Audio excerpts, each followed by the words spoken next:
Sanak denai? Sulastri Yeni SY. Kah. Dengan komentarnya dolo pulo risiko mak datuk na mancalien mato pitih ka arato pusako. Inggo dun sanak padusi dak bisa memakai do. Kah.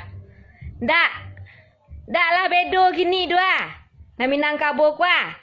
Dak lah banyak tinggal kabau selai. Ba kecen antara lah muncuang dan ko buruk dak fakta nan kecen do kan. Tapi semakin kau ujung konten dan ko semakin banyak orang nalah curhat kaden mengalami kezaliman mode kuah. Ko mama ko datu kuah nan membawa arato pusako ke rumah bini. Inggo dak boleh kemanakan padusi menikmati. Oi datu ke mana utak datu. La ilaha illallah. Tua mengucap lah lego ya Allah istighfar lah datu. Bapu kok mau itu bana cangok-cangok tu.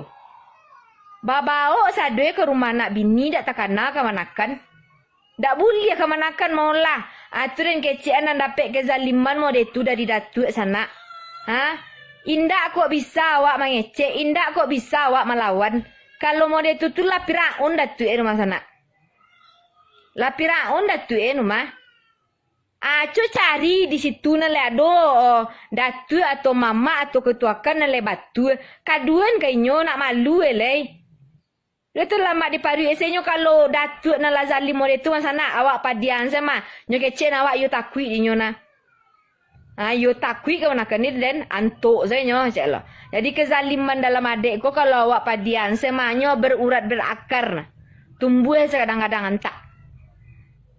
Jadi sana nanaldo kezaliman na mode tu tolonglah jangan diantuk-antuk anjole.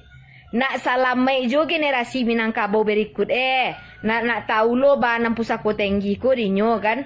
Barasoi dak untuk nyo bawa de mama ke rumah bini awak ko lah nang ka menjalehan. Anak bini mo de tu lo. Jangan sa kau manggap urang ko dak tahu jo peraturan adek. Kau ambil sadoe nyobao de laki kau piti ke rumah dari atau pusako tinggi orang kau tarimo sadoe le halal kau lantaan ngesek kau do dak halal kau makan do dak halal do kadang-kadang lai bini-bini datuk kau tahu je pengajian bagaimana tapi dalam mencari piti jauh cek mato dak tahu le dak hilang malu de gara-gara piti. Sebenarnya yo tiang ada bini rumah ada bini datuk kau kalau nyo terima saya nyo buat ada laki atau bini bele pandi tak ada cadi lah ya do arok dia ratu orang sana itu tu dak kesalahan ada Minang nu sana kesalahan datuk tersebut rumah nan cangok lah cangok tu dak lo kasade datuk nan kecen cangok dah datuk nan ada di komen ko senyo kah lah bako bangi lo kaden bakwa. Ko contoh nyobu endek dun sanak kita ko ado datuk nan cangok je. Ko mode ko datuk yo sangat cangok sangat lobo. Inggo dak boleh dun sanak berusi sekete Allah je do. Takah lobo awak jadi laki-laki le do. Membuat malu perangai. Yang buat malu.